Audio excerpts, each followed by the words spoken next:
wasn't even working at this place for very long, but I knew the rules, We have to cut people off when, we feel that they're too intoxicated. We can't serve people, overserve people. We cannot overserve people. Because it's our fault.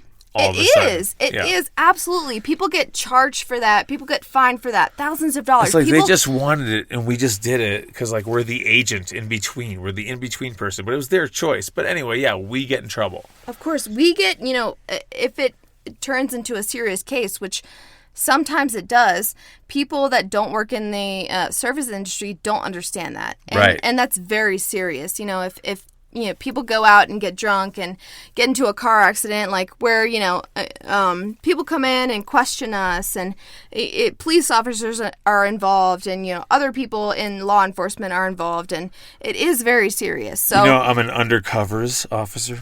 Undercovers. I bet you are. That sounds just about right, honestly. All right, so anyway, go ahead. Yeah, no. Pay no attention to me. Okay.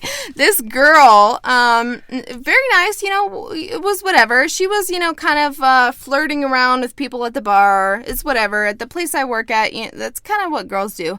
So she was getting drinks from guys, day in. I was there all day. She was also there all day. I had cut her off a few hours into my shift. And she was actually, it was hours later, she was actually still there, and I didn't even notice because I was so busy. It was a crazy shift. It was so crazy. She was still there. I had, been walking around, running around, moving dishes, making drinks, blah, blah, blah. I had actually walked by her, and she was with a different guy. She was with probably, like, 5 guys. 5 different guys, just mooching drinks. I had walked by her, didn't even notice her, and she said, "I got another drink, by the way." And I, turned around. I didn't even notice that it was her. It was the same girl. And I, turned around, and I was like, oh, my God, that's the same girl. She doesn't seem like she's being crazy. She doesn't seem like she's over the top, whatever. I was, so busy. I was like, you know what? I'm going to let her and the man that she's with, who is buying her drink, just sit and enjoy, whatever. So I, walked to the bar. And I was, walking back. And then she said, I turned around. I was like, okay, whatever. I turned around to walk away. And she said, ugly ass bitch. Which, if you know me, I'm sorry. I'm not being, prideful or anything. I don't believe that I'm ugly. No, you're not. That's I don't believe that. And I knew that she was, trying to just attack. Fuck with you. Yeah. She was trying to attack. She was trying to, fuck with me. Which, comes from a place of insecurity, first of all. And so I, literally turned around, and I was like, oh, hell fucking no. And I grabbed her drink off the table, and whatever guy she was with. I grabbed both of their drinks, and I said, no, you guys are done. And I took their drinks, took them to the bar. I told security, I was like, hey, these guys are done. Please see them out. They're cut off. They had been cut off hours ago.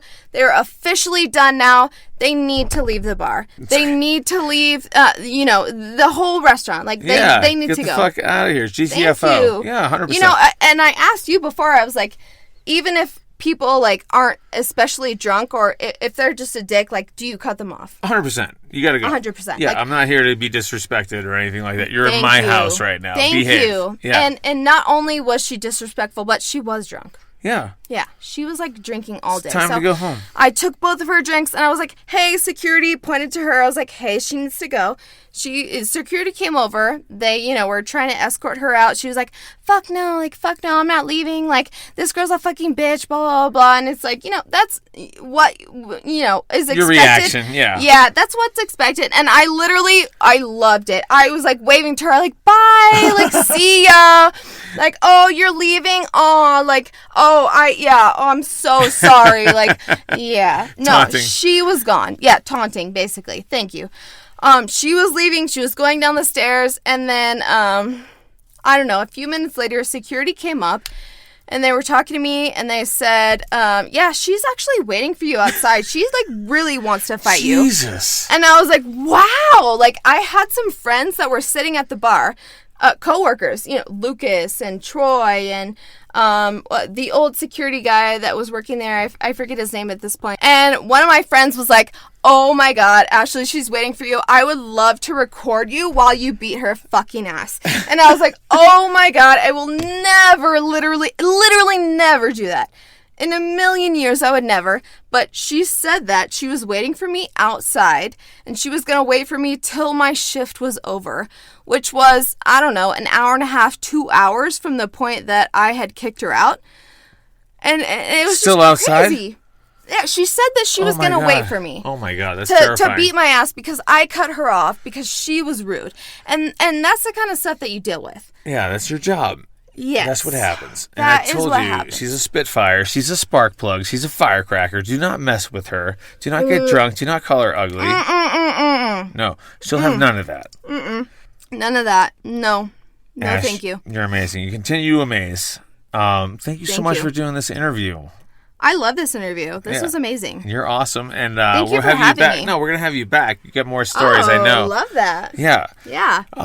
So guys, thanks so much for listening to this episode of Behind Bars, Cocktails and Wasted Nights. Cocktails and Wasted Nights. This is Ash. I've been your host, Greg. Say goodbye to the people, Ash. Goodbye to the people. I hope to talk to you again. Thanks for listening. All right, folks. I appreciate you. Cheers. Cheers. Well, it's last call, so let me give you a tip. Stop agreeing with your significant other when they say to close your tab after you just told me to leave it open. Live your life, bruh. You do you. And stay tuned for more of the feminine perspective and experience in this crazy biz we call service. That was actually my name in the Middle Ages. Service. Boo. Folks, it's been a blast. You don't have to go home, but you can't stay here. And a call to my fellow booze slingers. Send in your stories to cocktailsandwastednights@gmail.com. You can remain anonymous if you'd like. Thanks for listening, subscribing, downloading, and spreading the word. Don't forget to check out my video, Just Close It, on YouTube. And if you want to tip me, check it out on Patreon. I don't have any extra shit there, but I will gladly accept donations. And don't be afraid to give me a good review, even if you're lying. We'll see you next time on Behind Bars, Cocktails and Wasted Nights. Cheers.